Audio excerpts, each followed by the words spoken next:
PT Kereta Cepat Indonesia China atau KCIC mencatat belasan ribu hingga puluhan ribu penumpang menggunakan layanan kereta cepat Wush selama arus balik Lebaran 2026. Paling tinggi ada 24 ribu penumpang harian setelah Lebaran 2026.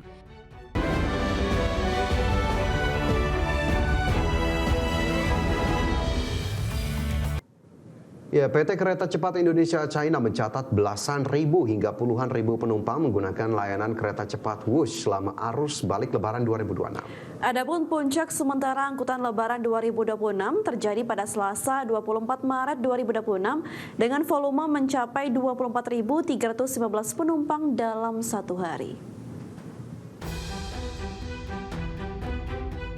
PT Kereta Cepat Indonesia China atau KCIC mencatat belasan ribu hingga puluhan ribu penumpang menggunakan layanan kereta cepat Wush selama arus balik Lebaran 2026. Paling tinggi ada 24 ribu penumpang harian setelah Lebaran 2026. Manajer Corporation Communication KCIC, Emir Monti, mengungkapkan selama periode arus balik Lebaran 2026, sebanyak 10 hingga 11 ribu orang menggunakan kereta cepat Wush. Puncak sementara angkutan Lebaran 2026 terjadi pada Selasa 24 Maret 2026 dengan volume mencapai 24.315 penumpang dalam satu hari. Angka tersebut lebih tinggi dibandingkan puncak angkutan Lebaran 2025 yang tercatat sebesar 23.462 penumpang atau meningkat sekitar 3,6%.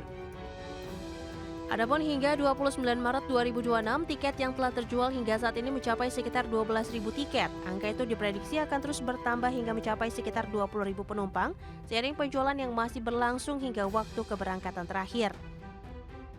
Sementara itu, selama periode angkutan Lebaran 2026 dari 13 sampai 30 Maret 2026, 293.000 tiket sudah terjual. Peningkatan ini menunjukkan tingginya mobilitas masyarakat selama masa libur Lebaran sekaligus semakin kuatnya minat masyarakat dalam menggunakan Wush sebagai moda transportasi utama untuk perjalanan antar kota. Tim Liputan, IDEX Channel. Terima kasih Anda masih bersama kami, pemirsa. Kita ke informasi mancanegara. Presiden Amerika Serikat Donald Trump mengklaim perundingan antara Amerika Serikat dan Iran tengah berjalan ke arah yang lebih baik untuk menuju pengakhiran perang. Hal tersebut ditunjukkan dengan kesediaan Iran untuk menerima 15 poin proposal pengakhiran perang yang diajukan oleh Amerika Serikat.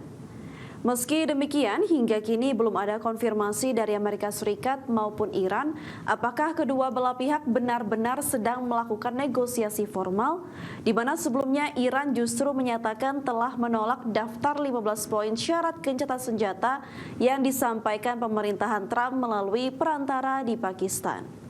Iran juga mengajukan 5 syarat bagi Amerika Serikat untuk pengakhiran perang, termasuk syarat mempertahankan kedaulatan penuh Iran atas Selat Hormuz. Sementara Trump justru mengklaim Amerika Serikat telah mengambil langkah untuk menguasai Selat Hormuz. Di sisi lain, para pejabat dari Pakistan, Arab Saudi, dan Turki telah bertemu sepanjang akhir pekan lalu untuk mencari jalan keluar konflik Amerika Serikat dan Iran. Namun belum dapat dipastikan apakah pertemuan tersebut membuahkan kemajuan yang berarti.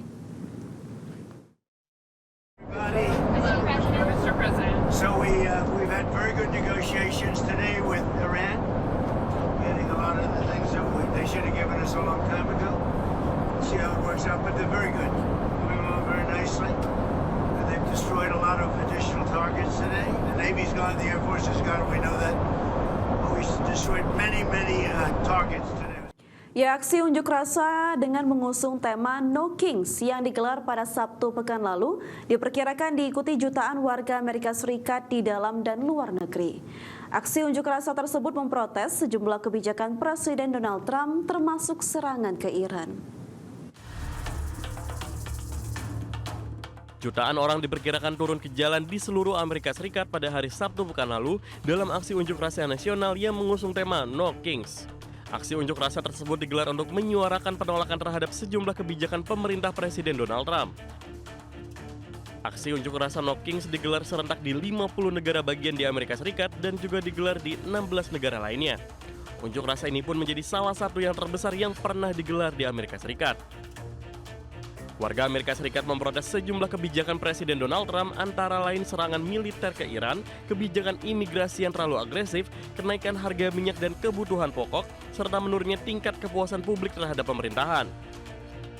Menurut laporan media setempat, unjuk rasa No Kings menargetkan peserta aksi hingga 9 juta warga. Sementara unjuk rasa No Kings sebelumnya yang digelar pada Oktober 2025 diikuti 7 juta pengunjuk rasa di seluruh Amerika Serikat. Demonstrasi tersebut dilangsungkan di tengah anjloknya tingkat kepuasan publik terhadap Trump. Ketidakpuasan tersebut ditambah dengan sejumlah pendukung garis kerasnya yang turut mengungkapkan rasa frustasi. Berbagai sumber IDX Channel.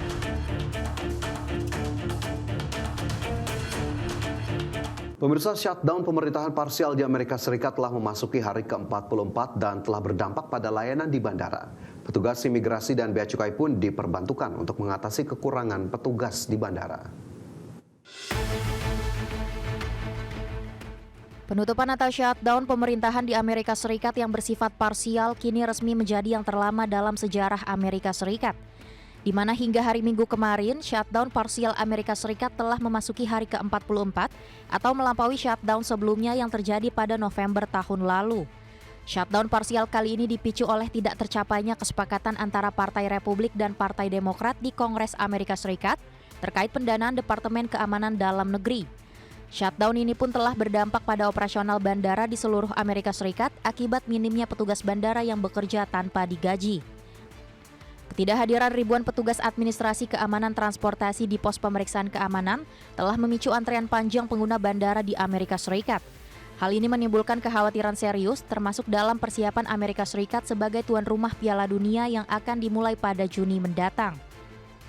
Departemen Keamanan Dalam Negeri juga melaporkan sekitar 500 petugas administrasi keamanan transportasi telah mengundurkan diri selama masa penutupan ini.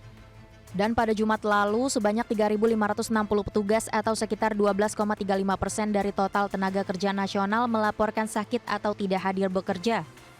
Dan akibat kekurangan administrasi keamanan transportasi, pemerintah federal mengerahkan petugas imigrasi dan bea cukai ke berbagai bandara untuk membantu mengatasi gangguan perjalanan. Berbagai sumber IDX Channel. Pemerintah Rusia resmi memberlakukan larangan ekspor bahan bakar minyak mulai 1 April 2026 mendatang. Ya, langkah proteksionis ini diambil guna mengamankan pasokan energi dalam negeri tengah memanasnya konflik antara Amerika Serikat dan Iran yang mengancam stabilitas pasar minyak global. Mulai 1 April 2026, Rusia akan menghentikan seluruh pengiriman ekspor bahan bakar minyak ke pasar internasional.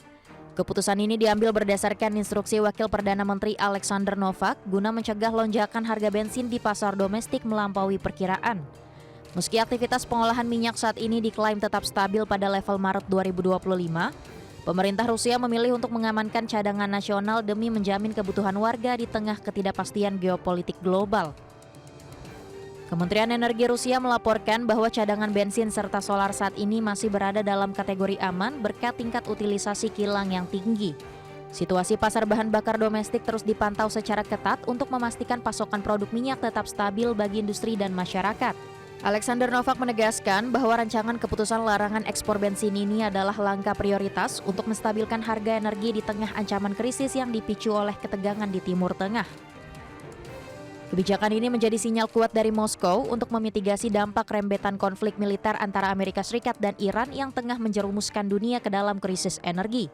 Dengan menahan pasokan di dalam negeri, Rusia berupaya menjaga ketahanan ekonomi nasional dari volatilitas harga minyak mentah dunia.